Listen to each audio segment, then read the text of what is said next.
बोल सियावर रामचंद्र भगवान की जय। उमापति महादेव की जय। मेरे प्यारे मित्रों, आज हम वही चर्चा करेंगे जो एक शंका और समाधान पर हमने प्रसंग शुरू किया था। तो वहाँ हमने आखिरी एपिसोड में बोला था कि अब हम प्रारब्ध की चर्चा करेंगे। प्रारब्ध क्या है, और उसके बाद फिर और आगे आगे चर्चा करेंगे। आशा करता हूँ कि आपको ये प्रोग्राम अच्छा लग रहा होगा। अगर आपको किसी बात की शंका हो तो आप कमेंट बॉक्स में लिख सकते हैं।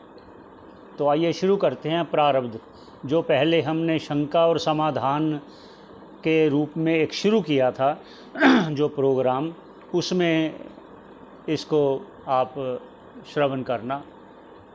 आशा करता हूँ आपको लाभ मिलेगा।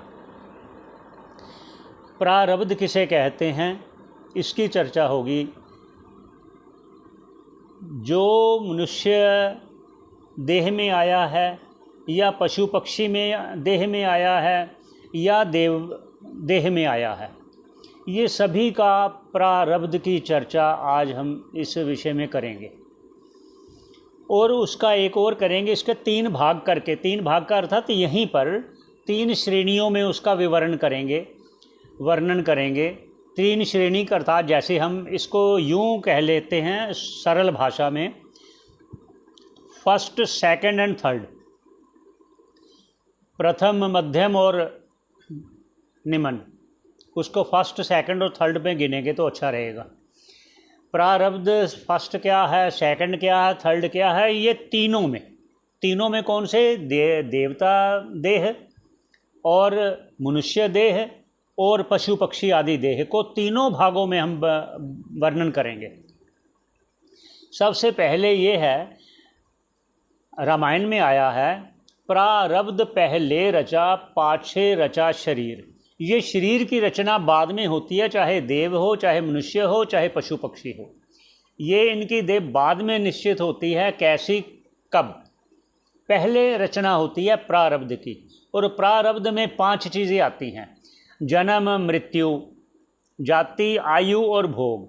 ये 5 चीज़ें आती हैं। ये सभी में गिनी जाएंगी, सभी में, देवता से लेकर पशु पक्षी मनुष्य सभी। तो ये 5 आप बीच बीच में थोड़ा थोड़ा मैं संकेत देता जाऊंगा।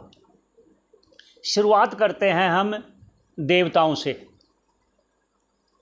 जो प्रारब्ध है वो संचित कर्मों से कुछ अंश को लिया हुआ है। जो जितने भी करोड़ों जन्मों में किए हुए संचित कर्म पड़े हैं, जिस प्रकार किसी के पास 1 करोड़ पड़ा है, वो एक दिन में खर्च नहीं करता, 1 महीने में खर्च नहीं करता, 1 साल में खर्च नहीं करता। ऐसे ही जो एक जन्म में कर्म हुए वो संचित होते जाते हैं, कुछ मिलते जाते हैं, कुछ संचित होते जाते हैं। जो संचित कर्म कुछ मिल गए, कुछ रह गए, वो इकट्ठे होते होते होते होते होते करोड़ों हो जाते हैं। अब इसमें शंका हो सकती है, भाई जो हमने यहाँ कर्म किया उसके लिए हमें 2-3 जन्म क्यों, ऐसा क्यों? उस पर कहते हैं पहले। ये है कि जैसे मान लीजिए किसी ने ऐसा कर्म किया है कि उसको स्वर्ग की प्राप्ति होनी है, ऐसे पुण्य कर्म किए हैं, स्वर्ग की प्राप्ति होनी है। और कुछ ऐसे कर्म किए हैं जिसको मनुष्य की प्राप्ति, मनुष्य देह मिलनी है। कुछ ऐसे हो गए जो और भी उत्तम है या अधम है।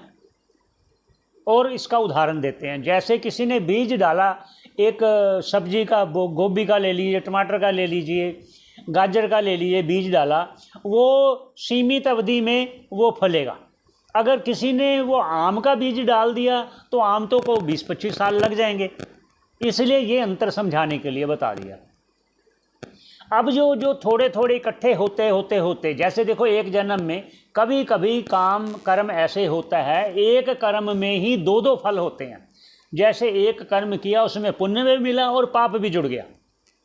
उदाहरण के तौर पे बोलते हैं, जैसे किसी ने चींटियों को अपना चीनी वगैरह, तिल, गुड़ वगैरह, शक्कर वगैरह डाल दिया, लेकिन वो डाला रास्ते में, कीड़ियाँ रास्ते में भी कई जगह होती हैं, तो वहाँ लोग आते जाते भी हैं, कीड़ियाँ मरती भी हैं तो उसको पुण्य भी हो गया और पाप भी हो गया।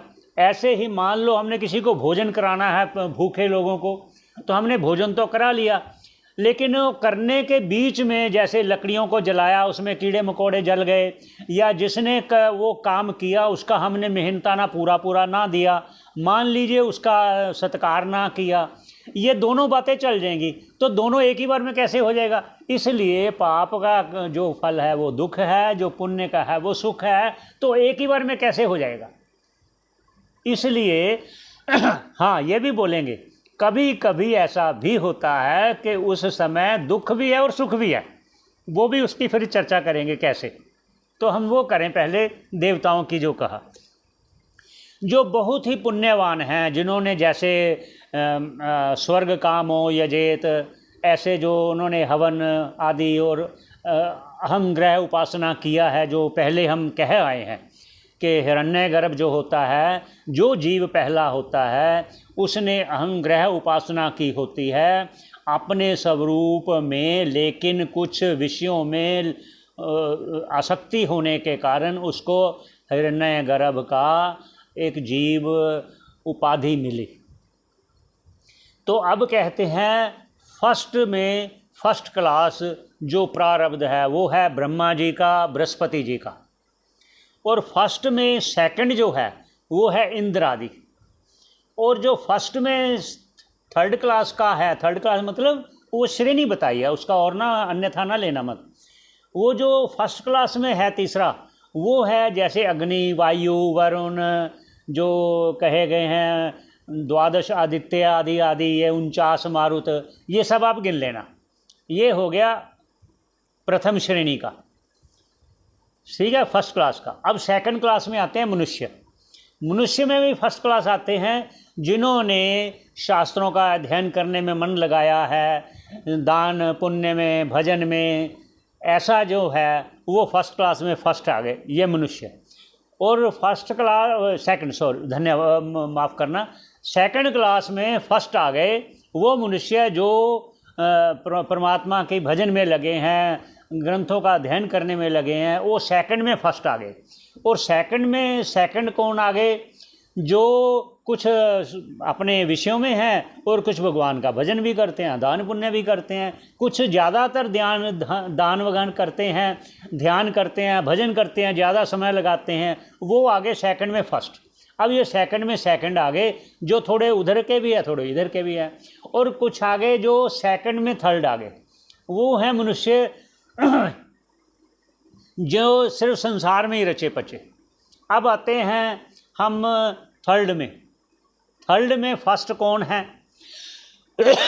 ये थर्ड है पशु पक्षियों की, फर्स्ट देवताओं की, सेकंड मनुष्यों की, थर्ड आ गई पशु पक्षियों की। अब पक्षी जो पशु पक्षी हैं उनमें लेते हैं फर्स्ट। थर्ड में फर्स्ट आ गए जो जैसे कुछ कुत्ते पालते हैं, पैसे खर्च करके घर लाते हैं, उनके लिए कमरा बनाते हैं, एसी तक लगाते हैं, नौकर तक रखते हैं, उनको जाके पोटी सुसु कराने लेके जाते हैं, उनका इलाज भी करवाते हैं, डॉक्टर के पास भी लेके जाते हैं। ये हो गया थर्ड में फर्स्ट। ऐसे ही आप दूसरे भी गिन लेना, जैसे गायें घर में पाली हुई है, बच्चे अच्छे ढंग से रखते हैं, और ऐसे ये भी समझ लीजिए जैसे शेर है, हिरन है, कुछ लोग पालते हैं, बहुत अच्छे ढंग से रखते हैं, उनको अच्छा अच्छा खाना देते हैं। ये आ गया थर्ड में फर्स्ट श्रेणी। अब आ गया थर्ड में सेकंड। थर्ड में सेकंड वो आ गया जैसे जो कुछ ऐसे भी कुत्ते पालते हैं जो निम्न श्रेणी के हैं, चलो रख लिया, चलो कुछ दे दिया, कुछ चलो बांध लिया, कभी दिया कभी नहीं दिया, चलो कभी ले गए, ये आ गया। और ऐसे ही गायें हैं वे हैं, दूसरे जानवर भी समझ लेना जैसे गौशाला में हैं, उनका उतना नहीं रखा जाता जितना वो पर्सनल एक दो के लिए रखते हैं। ये आ गया थर्ड में सेकंड। अब आ गया थर्ड में थर्ड क्लास। पशु पक्षियों की बात कर रहे हैं, आप सभी गिन लेना, बीच में ज़्यादा फिर विस्तार होगा तो आपको सुनने में दिक्कत होगा।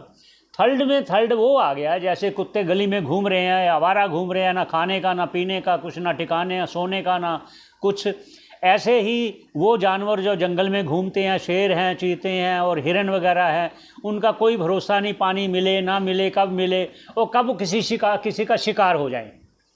ये आ गया थर्ड में थर्ड। अब बात करते हैं मूल, वो जो हमने प्रारब्ध, ये प्रारब्ध के बीच में आप गिन लेना सारा प्रारब्ध, फर्स्ट सेकंड थर्ड। देवता फर्स्ट सेकंड थर्ड, मध्यम में मनुष्य फर्स्ट सेकंड थर्ड, और थर्ड में ये पशु पक्षी। तो अब इन्हीं सभी के अब एक और बात करते हैं, सभी का जन्म निश्चित है, कहाँ होगा, कब होगा, कैसे होगा।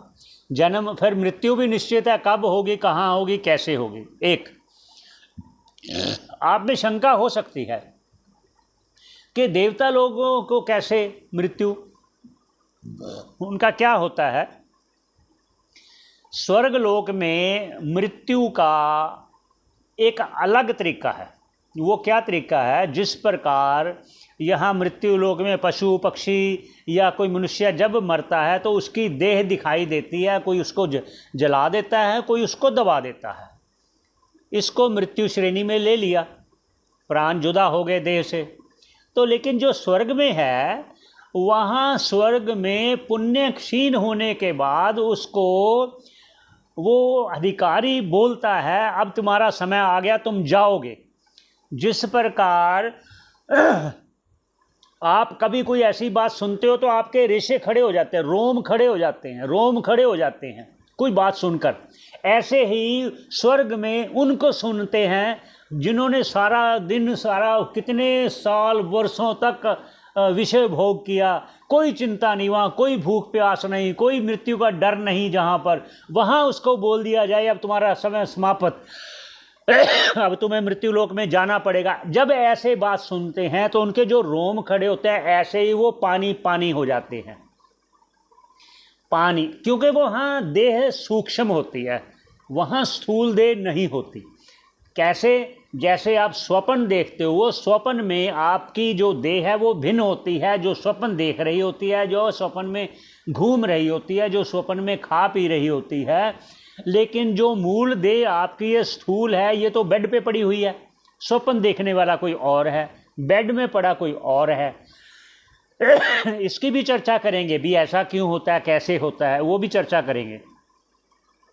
तो ऐसे ही उनकी देह सूक्ष्म होती है। तो यहाँ एक बात कह देते हैं, उपनिषदों में आया है कि जब उनको ऐसा कहा जाता है कि जो वो पानी पानी हो जाता है, अर्थात उसकी देह पानी होकर नीचे वर्षा रूप में पृथ्वी पर जब गिरती है, तो इस बात को समझाने के लिए उपनिषदों में पंच अग्नि विद्या कही गई है।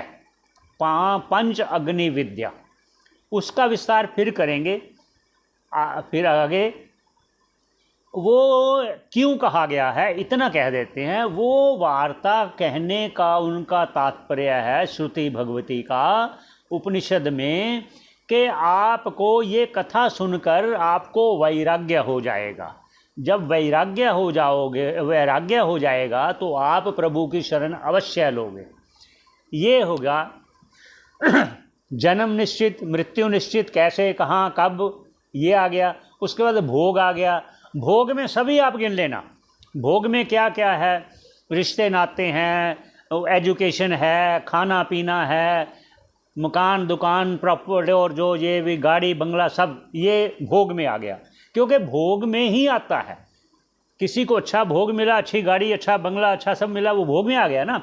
इसलिए जन्म मृत्यु आयु, आयु कितनी होगी ये फिर मैं कहता हूँ, सभी गिन लेना, देवता से लेकर मनुष्य और पशु पक्षी सभी की जन्म मृत्यु सबका एक गिन लेना। जन्म मृत्यु आयु, आयु कितनी होगी, और उसके बाद भोग, भोग कहाँ कहाँ क्या क्या कब कब होगा, और उसके बाद आ गया जाति क्या है। देखिए जाति में भी क्या है इस पर भी कह देते हैं।